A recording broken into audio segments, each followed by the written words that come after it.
everybody, I am Pranavi Nissan and today I'll be giving you 5 awesome book recommendations under 5 minutes. So without any further delay, let's move to the first book. So the first book is Flowers for Algernon by Daniel Keyes. In this book there's a mouse called Algernon, and scientists do an experiment on the rat to make it smarter and to increase its IQ.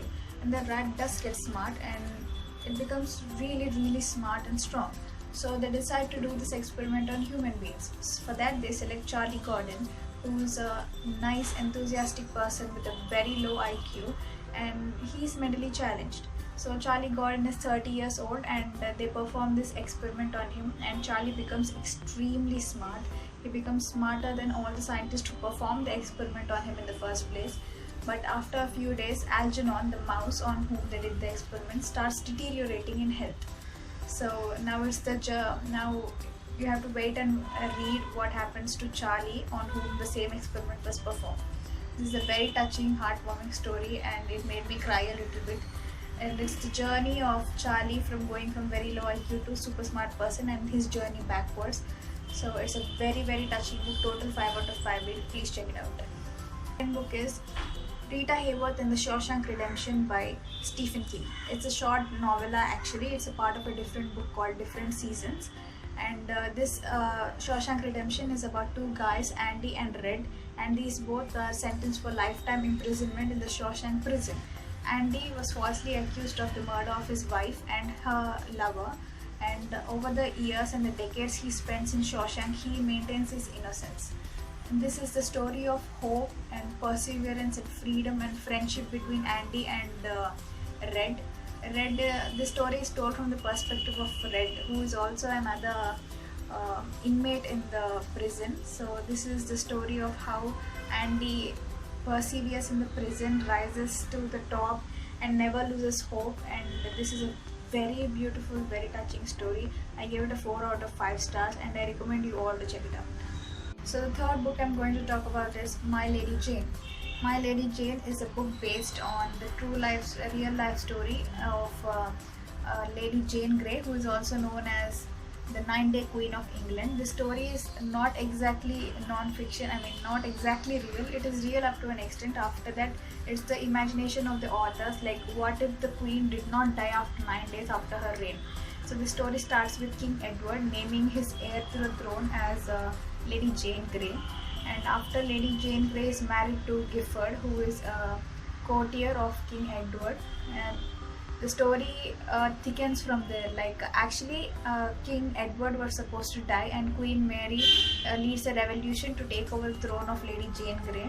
And the story starts that way but does not finish that way. This is the fantastical imagination of the authors, like what if Lady Jane Grey did rule the kingdom for the rest of her life? What if King Edward did not die? It's a very entertaining, very funny story. I recommend you all to check it out. The book I'm going to talk about today is Every Heart a Doorway by Shannon McGuire. This story revolves around fantastical lands and magical lands where children disappear to, like Alice went down the rabbit hole and went to Wonderland. So this is a story of that, children who go to mysterious places, magical lands, and disappear. And this story particularly revolves around Nancy, who went to the underground world, underworld, which is the land of Hades, the Greek god, and she gets thrown out of the land and comes back to the real world. So this is the story of such children who go to magical, fantastical lands and come back to the real world, and how they cope with the real world. It's a very short story, about 150-100 pages, I think.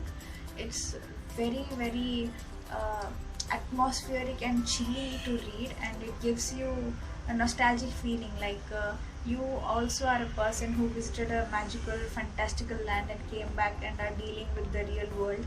That applies to all the readers, like we all go through beautiful worlds and then come back to this real world and face this mundane, colorless world. So this is a story which resonated with me personally, and I gave it a 5 out of 5 stars, and I recommend you all to check it. The last and final awesome recommendation for this video is Midwinter Blood by Marcus Sedgwick. This book is set in 2073, but the plot continues for like 1,000 years. It starts in the 10th century, and it spans over 1,000 years, and it was a very strange and eerie read. So basically the plot is 1,000 years ago a king and his queen were betrayed and killed during a ritual. So their souls are restless, they want to reunite, they love each other very much. So in their coming 7 lives they meet together in different forms like mother and son, sister and brother, total strangers, friends, and finally in their last life they meet together as lovers again. And this is the story of two restless souls seeking peace and seeking each other's company. This was so eerie to read, and it was very chilling and goosebump giving kind of read. I loved every single story out of the 7 stories. I recommend you all to read it. It's a very strange but awesome read. For the 5 awesome recommendations for this video. I hope you'll all read it and enjoy them as much as I do. So until next video, goodbye.